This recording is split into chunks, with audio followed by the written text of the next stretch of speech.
नमस्कार साथियों, मैं हूं दीपिका। आप देख रहे हैं धरोहर संदेश।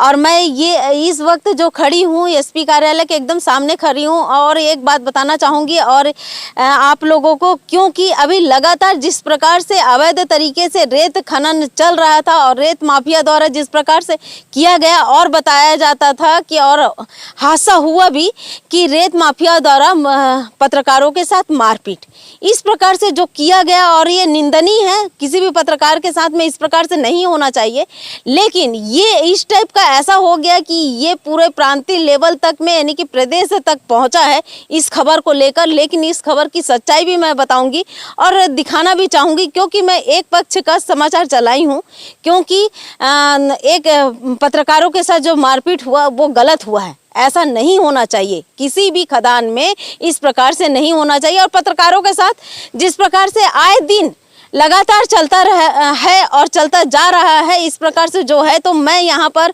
क्योंकि मुझे पता चला कि आज यहाँ पर पत्रकारों के खिलाफ यहाँ पे आवेदन दिया गया है, एसपी कार्यालय में आवेदन दिया गया है, तो इसके कारण मैं यहाँ पहुँची हूँ। और सबसे पहले तो मैं ये बताना चाहूँगी कि जिस प्रकार से पुलिस प्रशासन द्वारा अवैध तरीके से जो रेत खदान पितई बांध में चल रहा था, वहाँ पे पुलिस प्रशासन द्वारा 4 व्यक्तियों को पकड़कर तुरंत जेल भी डाल दिया गया। ये इतनी बड़ी कार्रवाई है कि तुरंत की कार्रवाई है। हाँ, और जो बताया जा रहा था कि मेन सरगना जो एक व्यक्ति है वो जो चला रहे थे, उनका नाम जो बार बार आ रहा था, उनसे ही हम बातचीत करेंगे और उनसे ही हम जानकारी लेंगे कि क्या वो उनका जो नाम आ रहा है वो सच है कि क्या गलत है, क्योंकि इसके विषय में मुझे नहीं मालूम, लेकिन सच्चाई मेरे को दिखाना जरूरी है।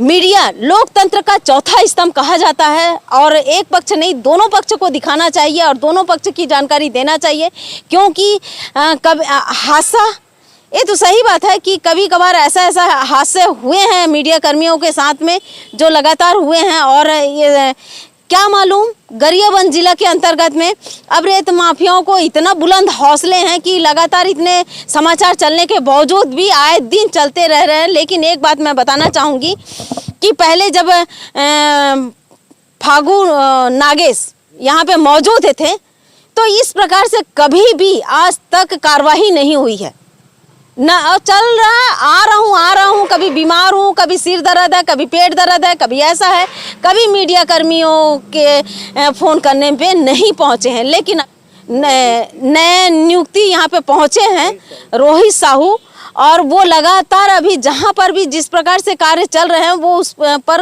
बिल्कुल बाकायदा पहुँच रहे हैं और कार्रवाई कर रहे हैं। और सबसे बड़ी बात है कि अभी जब एसपी साहब से जब हमारी मीडिया कर्मियों के साथ में, सभी के साथ में जब बैठक हुई, तो उन्होंने भी कहा कि अगर मान लीजिए कहीं पर भी ऐसा अवैध तरीके से चल रहा है और वन अधिकार क्षेत्र में अगर है, तो उन्हें हम उस चेन माउंटेन से लेते हुए हाईवा हो, चाहे जितने भी मशीनें हैं, सभी को हम रात साथ करवाएंगे। इस प्रकार से हम पत्रकारों के साथ में आश्वासन दिए हैं। तो यहाँ पर ये बताइए कि आज पत्रकारों के लिए आवेदन देने के लिए रेत माफिया पहुंचे हैं, बताइए क्या कारण है कि आज पत्रकारों के लिए भी रेत माफिया अगर यहाँ पहुँच गए, तो ये बताइए कि हम लोग का क्या होगा। तो यहाँ पे हम जानेंगे कि क्यों पहुँच गए भाई यहाँ पर रेत माफिया होने के बाद, अगर नाम बताया जा रहा है और यहाँ पे ये आप पीड़ित बोल रहे हो, तो क्या ऐसा पीड़ित है, तो आपसे भी हम जानकारी लेना चाहेंगे। तो जी, आपका नाम क्या है? मेरा नाम शेखर है। और सबसे पहली बात तो रेत माफिया में नाम ना जोड़ा जाए, क्योंकि रेत माफिया मेरा काम है नहीं, रेत माफिया मैं हूँ नहीं, ठीक है। मैं अभी लगातार जिस प्रकार से पत्रकारों के साथ मारपीट हुआ, पत्रकारों के साथ इस प्रकार से हुआ हम पत्रकार के साथ में, तो ये बताइए कि रेत माफिया नहीं बोले तो आपको क्या बोले, ये बताइए। मैं उसी चीज़ की सच्चाई आपको दिखा रहा हूँ। मैं इसकी कॉपी निकाल के दूंगा जो मैं एसपी साहब को दिया हूँ। ये आवेदन जो मैं दिया हूँ, मैं इसकी एक कॉपी आपको दूंगा, एक बार इसको आप अच्छे से पढ़िएगा।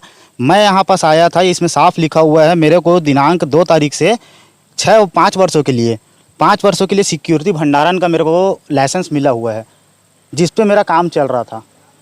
लेकिन यहाँ के जो मीडिया है, जिनका नाम शेख इमरान है और नीरज शर्मा है और धनेश्वर बंजारे, आदि चक्रधारी और 2-3 और उनके साथ है जितेंद्र सिन्हा जैसे, ये लोग मेरे ऊपर दबाव डालते थे, दबाव बनाते थे कि तुम अवैध काम करो। रेत का काम मतलब अवैध है, क्योंकि यहाँ पास अभी जिले में कोई वैध खदान तो था नहीं या है नहीं। सुकृत खदान कहीं पर नहीं है। अगर आप वहाँ पे चेन माउंटेन हो या फिर हाईवे अगर वहाँ पे चला रहे हैं, चेन माउंटेन से अगर आप रेत खोद रहे हैं तो अवैध है। और आपका सुकृत घाट होने के बावजूद भी आप चेन माउंटेन से आप खदान को नहीं चला सकते। उतना नियम, उतना सारे चीज़ें हमको भी जानकारी में है, इसलिए हम सीधे सीधे भंडारण के काम के लिए हम अपना आवेदन डाले थे। भंडारण के काम के लिए जब आवेदन डाले थे तो उसमें क्या है, समय में तुरंत तो किसी को मिल नहीं जाता, उसमें जो समय रहता है उस पर मिलता है। तो उस चीज़ के लिए मुझे डराया धमकाया जाता था, जिसके लिए वसूली बोल सकता हूँ मैं, वसूली मेरे से किया गया है। जितने रकम की वसूली की गई है, पत्रकारों को फालतू फालतू आप बदनाम करने की कोशिश कर रहे हैं। मेरे पास सबूत है, सबूत के आधार पर वॉइस रिकॉर्डिंग है, ऑनलाइन जो ट्रांजैक्शन हुआ है उसका स्टेटमेंट है, प्लस फ़ोनपे में दिया गया जो मेरा फ़ोनपे के माध्यम से जो मैं पेमेंट किया हूँ उसका स्क्रीनशॉट है। तो इसमें कैसे आप बोलेंगे कि मीडिया यहाँ पास, मैं उनको किस माध्यम से पैसे दूंगा और या क्यों दिए आप पैसा उनको, ये बताइए। सबसे पहले तो आप बोल रहे हैं कि आप रेत घाट नहीं चला रहे थे, तो आप उनको पेमेंट क्यों किए?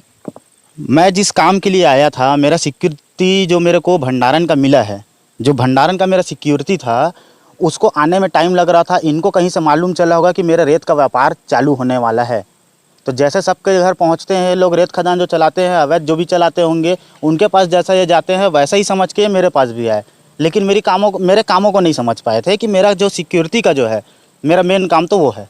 सुकृत घाट हो गया है आपका? घाट स्वीकृत नहीं हुआ है, भंडारण स्वीकृत हुआ है। भंडारण स्वीकृत हुआ है, इसलिए आप काम कर रहे थे वहाँ पर? हाँ, इसलिए मेरा काम यहाँ पास चल रहा था, है ना। तो और हाईवे, सुनिए, हाईवे से निकाल के क्यों ले जा रहे थे? ये तो मेरे पास जो हाईवे से या जिस माध्यम से मेरे पास आया है उसका रॉयल्टी भी रखाया हुआ है। जो मेरे पास रेत डंप किया हुआ है ना, जो मेरे सिक्योरिटी खदान में, उसका रेत का सारे का मेरे पास में रॉयल्टी पेपर है, जिसको आप बोलेंगे तो मैं उसको भी लगा दूंगा या आपको भेज दूंगा। जरूरी है, क्योंकि देखिए जिस प्रकार से आज रेत माफिया छत्तीसगढ़ में पूरी तरीके से चल रहा है और चलते जा रहा है, और यहाँ पर जिस प्रकार से आज आवेदन भी डाले हैं पत्रकारों के खिलाफ, तो ये मैं इसलिए जानना चाहूँगी कि आपने ये जो आवेदन डाले हैं, तो ये आवेदन पूरी तरीके से बताइए कि क्या क्या इस पर है। इस पर मेरा जो भंडारण का लाइसेंस है उसको मैंने अटैच किया हुआ है। उसके बाद में जो मेरे से पेमेंट लिया गया है, पेमेंट जितना लिए हैं फ़ोनपे या कैश के माध्यम से, उसकी जानकारी है।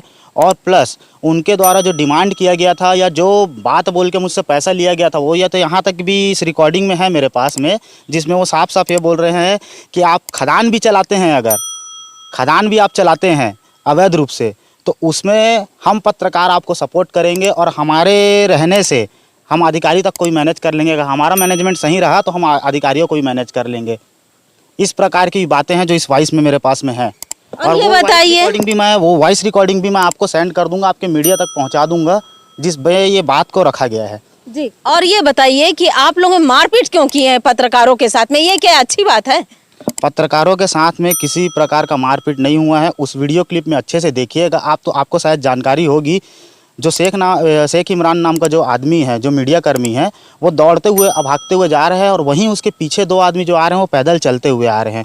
ये लोग बोल रहे हैं हमको मार पीट के दौड़ाए हैं, भगा दौड़ा कर मारे हैं करके। तो दौड़ाने वाला तो पीछे भी दिखना चाहिए।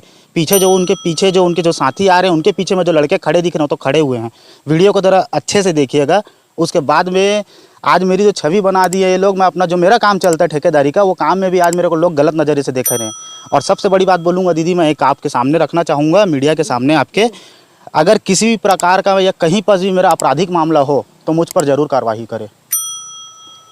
मेरा किसी भी प्रकार से कहीं पर भी कोई आपराधिक मामला, या मैं कभी किसी आपराधिक उसमें सम्मिलित नहीं रहा हूँ। जो मेरे को आज अफवाहों के जरिए आज अपराधी यहाँ पर बना के मजबूर कर दिया, अपराधी बना दिया गया। ये बताइए कि शेख इमरान के नाक से खून निकल रहा था, तो क्यों ऐसा मारपीट किए, ये मैं जानना चाहूँगी। क्योंकि एक पत्रकार के साथ मारपीट हुआ तो ये तो निंदनीय है बिल्कुल। दीदी आपके साथ मेरी बातचीत हो रही है, अगर मेरी बात कोई बुरी लगी, आप लड़की हैं, अगर लड़की की जगह अगर लड़के रहते तो लड़के में क्या है, हमेशा एक पक्ष से ताली नहीं बजती है। वहाँ पास अगर झूमा झपटी हुई है, मारपीट नहीं बोलूँगा, झूमा झपटी जरूर हुई है। झूमा झपटी अगर हुई है तो वो एक पक्ष की गलती नहीं, दोनों पक्ष में कुछ बात रही होगी, क्योंकि मैं भी मौजूद वहाँ पास नहीं था तो मैं उसकी जानकारी पूर्णता तो नहीं दे सकता। लेकिन हाँ, जो मेरे कानों तक आई है और जो मुझे बताया गया है वहाँ तक में यही था कि झूमा झपटी हुई है। झूमा झपटी करते समय नाक में स्क्रैच वगैरह आ गया था उनके, जिससे ब्लड आया था। क्योंकि देखिए जिस प्रकार से हम पत्रकारों के साथ में एक बार नहीं कई बार ऐसा हुआ, चाहे चौबे बांधा हो, पत्रकारों के साथ में जिस प्रकार से मारपीट हुआ वो हम बता दें कि कुटेना में जिस प्रकार से हुआ उसमें अधिकारियों को भी मारा गया था। दूसरी बात है चौबे बांधा में ऐसे हुआ, और तीसरा अब पितई बांध में। तो ये बताइए कि पत्रकार सुरक्षा कानून कहाँ पर है और पत्रकार कहाँ पे सुरक्षित है और पत्रकार क्यों ऐसा है। ये बताइए कि मीडिया आज क्यों स्वतंत्र नहीं है और मीडिया क्यों ना जाए वहाँ तक जहाँ पर चेन माउंटेन चल रहा है और जहाँ पर वो घाट चल रहे हैं और जो सच्चाई है वो दिखाने के लिए। लेकिन यहाँ पर बताया जा रहा है कि पत्रकारों की गलती है कि उन लोगों ने वीडियो बना के केवल लाए नहीं और वहाँ पर बात कर रहे थे। ये बताइए कि आप लोगों को क्या दिक्कत है कि मीडिया कर्मी वहाँ से जाए और वीडियो बना के आ जाए? आप लोगों को इतना क्यों दिक्कत है? आप लोग चला रहे हैं, आपको तो ऊपर से छत्र छाया है, चाहे वो विधायक का छत्र छाया हो चाहे वो और भी किसी का छत्र छाया होगा। लेकिन एक मीडिया कर्मी अगर वहां जाकर वीडियो बना के आ रहा है तो आपको डर किस बात का है? आप लोग मारपीट क्यों करते हैं? दीदी सबसे पहली बात तो मैं आपको एक ही चीज़ बताना चाहूँगा, अगर एक तालाब है उसमें अगर एक मछली अगर गंदी है तो क्या पूरे के पूरे तालाब मतलब पूरा का पूरे मछली गंदे हो गए क्या? अगर एक पत्रकार, आप जिस तरीके से मुझसे पूछताछ कर रही हैं या वो ऐसा जो मुझसे पूछ रही हैं, आपको कैसे पता चला कि मैं यहाँ हूँ? आप मुझे सूचना तंत्र द्वारा पता चला, तब मैं भाग के आई और मेरे को आपका नंबर नहीं रहा है।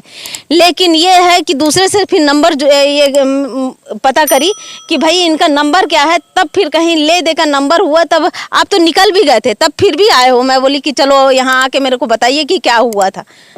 मीडिया जो है मेरे पास जो सच है उस सच को दिखा क्यों नहीं रही है?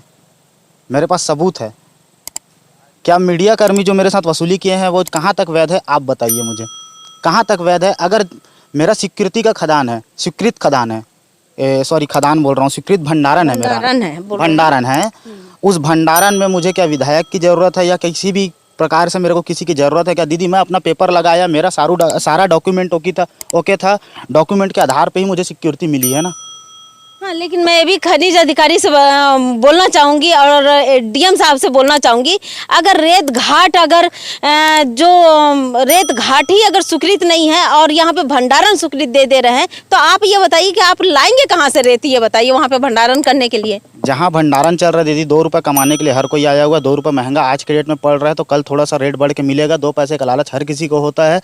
और ठीक है, मैं यहाँ पर से अपना क्या बोलना चाहिए, जहाँ पास आसपास के क्षेत्र में, चाहे आप धमतरी जिला ले लो चाहे रायपुर जिला ले लो, जहाँ स्वीकृत खदान थे जो मुझे पास पड़ रहा था जो मेरे भंडारण केंद्र के लिए, मैं वहाँ से अपने यहाँ खदान में मैं रेती मंगवाता था लेके, जिसका रॉयल्टी बिट पास मेरे पास रखाया हुआ है। अगर आप बोलेंगे तो मैं आपको वो भी दे दूँगा। मैं तो बोल रहा हूँ ना, अगर मैं किसी भी प्रकार से अगर वहाँ पास गलत हूँ या मेरे से जो मीडिया कर्मी जो पैसा लिए हैं वो किस प्रकार से, या क्या उनका पैसा लेना सही है या वैध है, तो आप बताइए। नहीं, पत्रकारों का काम तो नहीं है, लेकिन ये जिस प्रकार से बता रहे हैं अब आपका और उनका लेन देन का मामला है। अब वो आप जानेंगे और वो जानेंगे, क्योंकि बहुत सारी चीज़ों को हम नहीं जानते। लेकिन इतना मैं कहूँगी कि पुलिस अधीक्षक महोदय द्वारा जिस प्रकार से हम पत्रकारों को सबको आश्वासन दिए हैं, और मैं ये कहना चाहूँगी कि कलेक्टर साहब से कि ठीक है, अवैध तरीके से कहीं पर भी अगर चल रहे हैं, रेत खदान चल रहे हैं, तो उस पर अगर पत्रकार जानकारी देती है तो उस पर कड़ी कार्रवाई होनी चाहिए। और कड़ी कार्रवाई के साथ साथ पत्रकारों की सुरक्षा के लिए कुछ ना कुछ तो कदम उठाना ही पड़ेगा, क्योंकि पत्रकारों के साथ जिस प्रकार से मारपीट हुआ है। मैं हूं दीपिका, आप देख रहे हैं धरोहर खेल है। मैं ऐसे खेल और मैं दिखाऊंगी, क्योंकि दिखाना मैं चाहूंगी भी। आदिम जाति कल्याण विभाग जितने भी भ्रष्ट विभाग है, सबसे ज़्यादा विभाग